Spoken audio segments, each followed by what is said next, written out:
miarabantsika rehetra faly ampitafatra aminareo vetivety atao anatin'ity sary sy feo ity amin'ny alalan'izao pety zao de raina ny tompo mbola omeny an'ity tambatsotra ity sika afatsika mifananatra mifanitsy milaza ny sitrapon'Andriamanitra, milaza ny volonté divine miaraka ny soratra masina, ny famarinana izay foana ny tsika no zavatra efa zaraitsika eto. Ahoana no ananana fahadiovampo zay no zavatra ho resatsika araky ny loha hevitra hitanareo io hoe inona no atao raha te hadio fo. Tsara aloha manamarika fa ny fahadiovampo dia tena recommandation an'ny soratra masina hoe izay mahadiovampo ihany no ahita an'Andriamanitra. Efa nazavaitsika teto io resaka hoe fahadiovampo io resaka fahadiovampo io dia tsy inona fa ny tenin'Andriamanitra mitoetra ao anatitsika. Zany hoe madio fo zany ny olona anankiray rehefa tafatoetra ao anatiny ny tenin'Andriamanitra. Rehefa velona ao anatiny ny sitrapon'Andriamanitra dia madio fo ny olona anankiray. Rehefa marina ao am-pon'ny mpino anankiray ny famarinana ny soratra masina miaina an'izay zany lay mpino dia izay izy no antsoina hoe madio ampo. Amin'izay lafin'izay na dia misy ara ny tsy fifanjohikevitra, zany hoe misy contradiction eo amin'ny fiainana andavanandro, ohatrany ahoana zareo hoe contradiction izay, zany hoe tsy mifanaraka amin'ny rafi-piarahamonina, tsy miarranger qui que ce soit. Efa nazavaitsika teto zany tsy monsieur permettre zavatra tsy araky ny sitrapon'Andriamanitra ka tsy mahafaly olona anankiray na voisin anankiray na mpiara-miasa anankiray de izay zavatra izay izay le hoe tsy mahafaly ny hafa izay kanefa mifanaraka amin'ny sitrapon'Andriamanitra de izay lay fahadiovampo ary eo indrindra ilay olana satria izay contrainte izay matetika de tena sarotra ny mahita an'izay équilibre izay ao amin'ny fiainana andavanandro. Satria ianao miaina ny sitrapon'Andriamanitra kanefa ny milieu misy anao manohatra ny sitrapon'Andriamanitra, de lay milieu misy anao lay fiarahamonina izay misy anao manosika anao handika ny sitrapon'Andriamanitra. Kanefa ianao arak'ilay hoe efa nanolo tena ho an' Jesosy Kristy miaina ny sitrapon'Andriamanitra orienté any amin'ny puba zay resatsika eto hoe fahadiovampo, de mazava ho azy zany fa tsy ifait partie an'ilay fiarahamonina sy izao tontolo zao dia en conséquence an'izay dia miteraka conflit izay. Eo indrindra anao metrahako an'ity sujet ity hoe ahoana ary no atao mba ananana fahadiovampo. Eo no miditra ny teoria, ny teolojia, ny fomba fiady rehetra ara-tsoratra masina, ohatrany hoe tany amin'ny testamenta taloha zao de nididina ny mpino hitandrina lalàna, tandreminy hoe tiavan'i Jehovahandriamanitra ao ny fonao rehetra, ny sainao rehetra, ny fananao rehetra, ny herinao rehetra, tiavany namanao tahaka ny tenanao, aza mijangajanga aza maman'olona. Miterena tamin'izay zany ny mpino ny fiangonana Israel sy izay voafatitry ny lalàna. Fa tao anatin'izay le hoe didina izay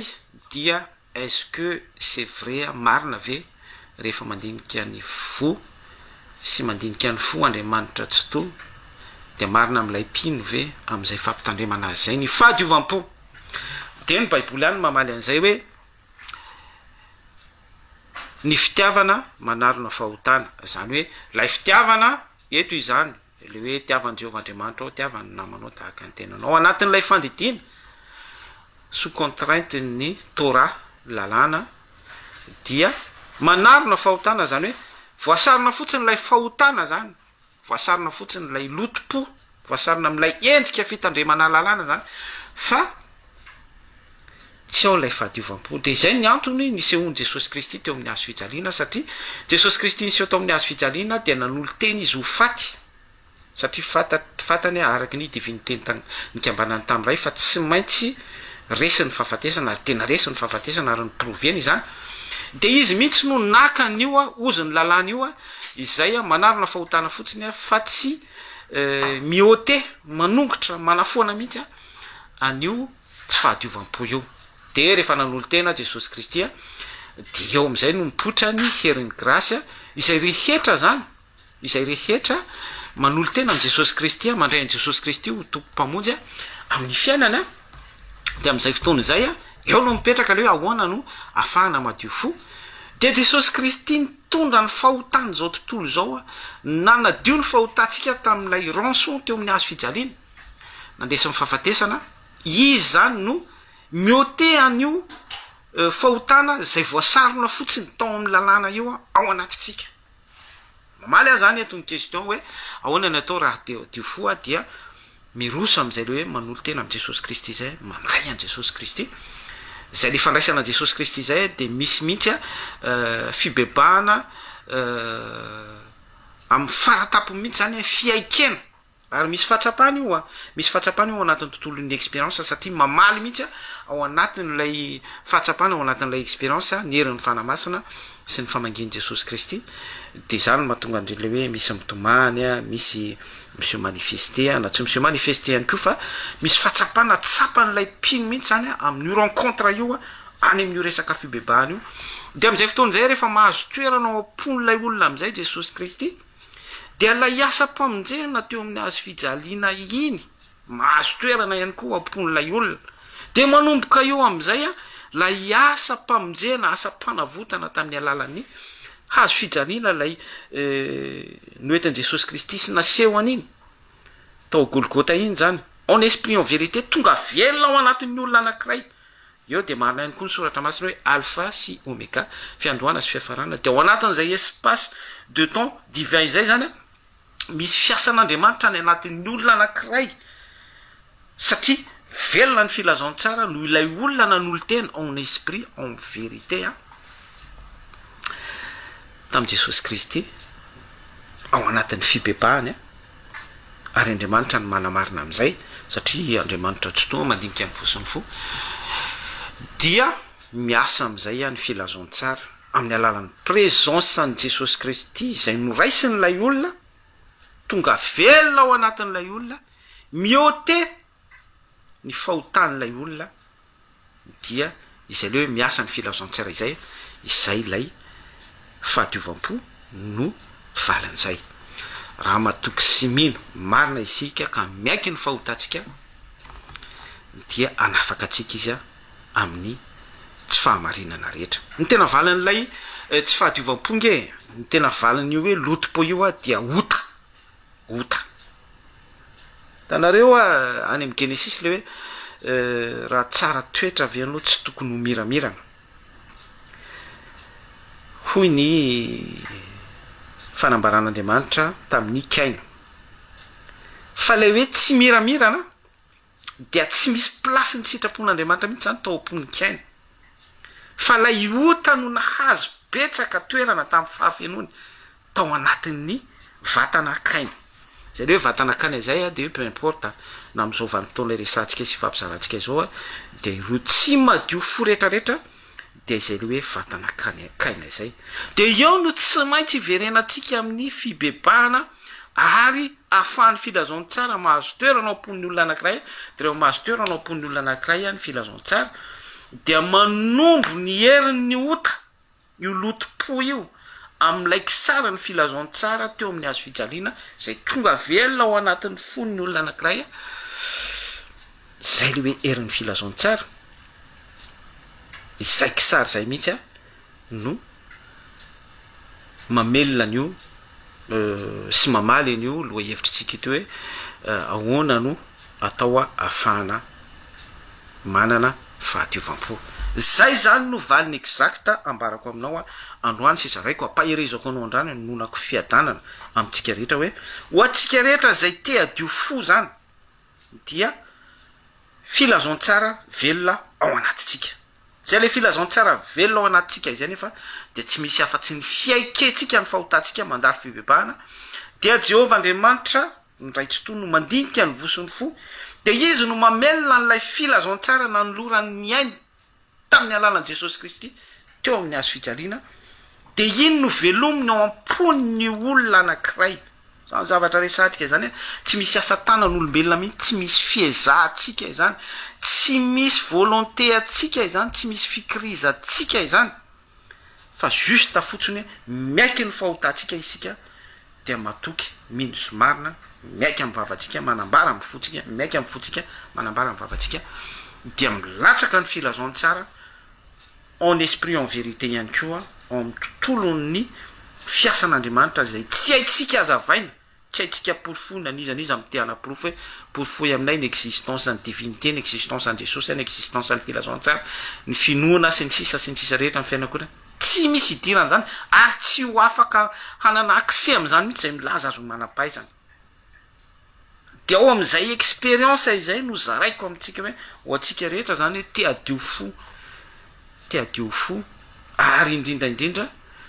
isika te hahita an'Andriamanitra satria izay mihitsy ilay soratra masina hoe izay madio am-po ihany no mahita an'Andriamanitra de izay zany no lala tokana ahafahantsika mahazo an'io fahadiovam-po io zay ihany koa de mifampitohy amin'le fampianaran'i Jesosy Kristy hoe etsy sady tery ny lalana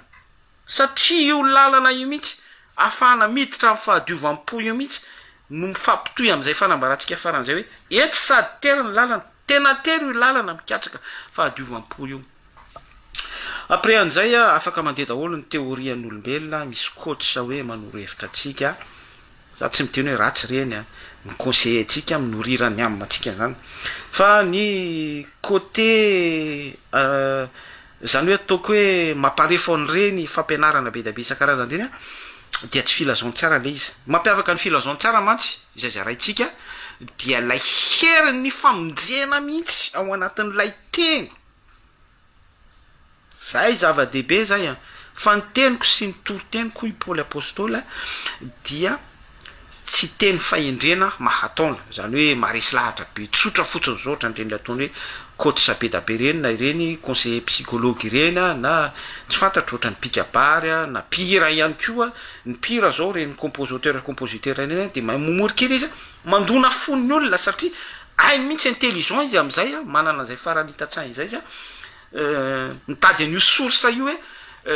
teny mahataona de lasa tiany olona miranirany tiany olona nylay mikabary tiany olona ny mampahery amin'ny teny ohatra hoe fiadanana hoana misy mpitondra fivavahana tena ohatrany fa le question mipetraka de hoe misy an'ilay filazon tsara ve fanehoana ny hery sy ny fanahy ny hery ny fanahy misy an'io ve ka lay hery ny fanahy io de io le hazo fijaliana Jesosy Kristy satria Jesosy Kristy mihitsy lay hery ny fanahy dia lay fahotana izao tontolo zao fahotako sy ny fahotanao lay loto-po nomboana teo amin'ny azo fijaliana tamin'ny alalan'i Jesosy Kristy nierany filazon tsara mihitsy nierany fanahy no nanombo an'iny Andriamanitra dia fanahy de mbola ny hery sy ny fanahy ihany koa no nanangana an' Jesosy Kristy zay efa fahavelomana atao amin'ny tenany ilay nambarany hoe mahay manaisitra ny aiko amiko ao izy ary za ihany no mahay manangana ny fahavelomana ato amin'ny tenako zany rehetrarehetra zany tsy maintsy inonao zany toko anaty foniteny la hoe tsy maintsy fa izany fanambarana izany mihitsy tsy maintsy marina sy velona ao amintsika dia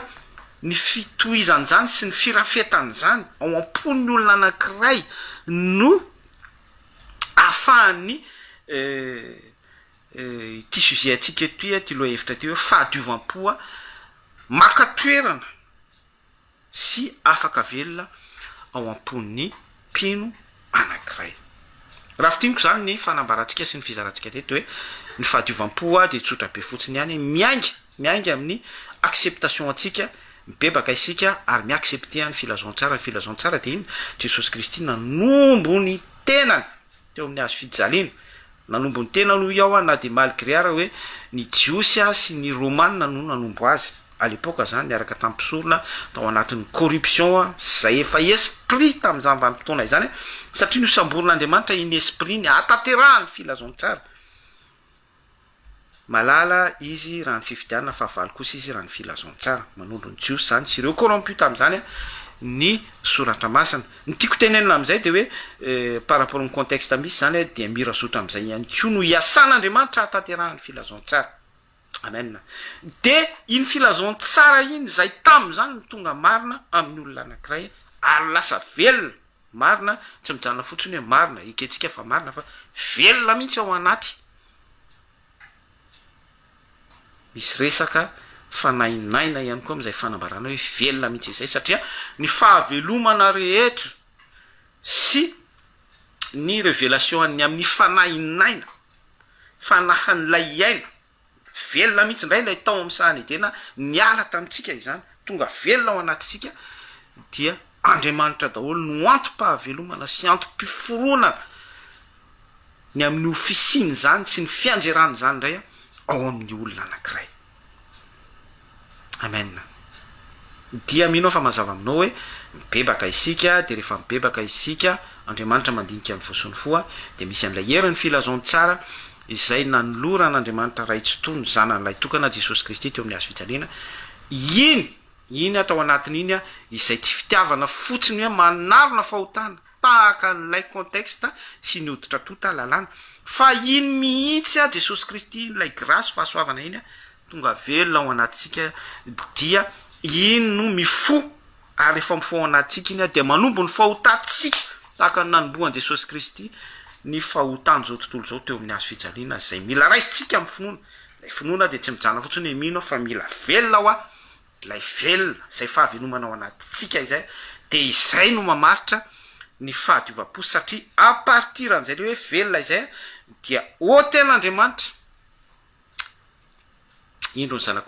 zanak'ondron'Andriamanitra ôte manaisitra ny fahotany zao tontolo zao de manaisitra n'ilay lotompo manongotra mihitsy izy an'ilay lotompo ao anatsika. Lay lotompo dia ny karazany ota rehetra zany hoe du moment zany tsika tsy ao amin'ny sitrapon'Andriamanitra dia maloto fo isika izay. Eo zany dia mazava par définition koa fa ny fahadiovam-po dia zavatra rehetra micorrespondre amin'ny sitrapon'Andriamanitra. Zany hoe raha te hadio fo zany tsika dia micorrespondre amin'ny sitrapon'Andriamanitra ny toe-piainatsika sy ny toe-pisitsika ny toe-pilatsika ao anatytsika ao miaina araka ny sitrapon'Andriamanitra isika. De eo le nambaratsika tany am-piandohana teo hoe matetika izy io tsy miarranger ny fiarahamonina tsy miarranger ny mpiara-miasa tsy miarranger ny institution tsy miarranger na de niavana ao akaiky ara fa izay le izy zay. De eo am'izay le hoe tahaka ny zanak'ondry eo ampovoan'ny ambodi isika. Tanareo am'izany fa mifampitohitohy daholo ny soratra masina ary ny preuve ny amin'ny fahamarinan'ny soratra masina de tena milahatra tsara mihitsy voarafitra tsara mihitsy am'izany fanambaratsika araky ny anazavantsika zany fa tena expérience miseho amin'ny fiainana daholo lay izy ary matetika ny zanak'Andriamanitra ao amin'io sehatra ny fahadiovam-po io de miaina mihitsy an'ilay hoe zanak'ondry eo ampovoan'ny ambodi. Ka soa izy io matetika ihany koa izy io efa tsy soa tsony satria rehefa tena velona atao anatsika mihitsy ny fanan'Andriamanitra ray tsy toa tsy izao ntsony velona fa Kristy ny velona atao anatiko madio fo ny mpino anankiray noho izy hoe manana ny sitrapon'Andriamanitra sy mandeha amin'ny sitrapon'Andriamanitra de miaina an'ilay conflit am'izay izy eo am'izay le hoe mampisaraka ny rainy amin'ny zanany ny zobaviny amin'ny zodahany ny vinantony amin'ny rafozany sy zany lay sitrapon'Andriamanitra zany lay fiainana miaraka amin'ny Jesosy Kristy zany lay fahadiovam-po. De eo am'izay le hoe ahoana ny afahana mitsora ao anatin'izany rehetrarehetra zany. Za tena mirasure anao fa rehefa tena miaraka amin'ny Jesosy Kristy isika rehefa tena manana Jesosy Kristy ao anatsika isika tsy mora le izy satria ao anatin'izany hoe mahita équilibre ave isika fa tena misy hery tsy takatra ny sainao mihitsy atafin'Andriamanitra tsy to ho anao amin'ny alalan'i Jesosy Kristy satria ilay fahadiovam-po io dia zava-panahy toy ny hoe fanomezam-pahasoavana avy any aminy dia mitahiry an'io izy satria izy no mitahiry an'io azy io de ianao porteur an'io zany hoe ianao no mitondra an'io dia voatahiry ihany koa ianao satria toy ny enveloppe toy ny saka kely zay mitondra an'iny fanomezam-pahasoavana avy any ambony iny mandehandeha zany ianao ka sarobidy eo mason'Andriamanitra ny zavatra iny tsy tiano gaspiller comme ça fotsiny na tiano simbasimba comme ça iny dia voatahiry miaraka amin'iny ihany koa ianao. Zay le hoe matoky fa izao efa narisy zao tontolo zao Jesosy Kristy dia ho atsika zany zay manana ny fahadiovanpo eo anatsika ny sitrapon'andriamanitra dia mampahiry atsika na de mafy arany ady mafy arany batay atrehana fa za tena mirasury atsika fa andriamanitra tsy toa mitahiry anio fahadiovanpo eo zay fanomezana avy any ambony a milatsaka ao anatsika satria voadinika ny fosiny foa dia miaraka am'izay ihany koa dia voatahiry miaraka amin'iny sika ary voatahiry miaraka amin'ny sitrapon'andriamanitra zay ny afatra apitaiko amitsika fa de mirary soa atsika rehetra tianao Jesosy a veloma tompoko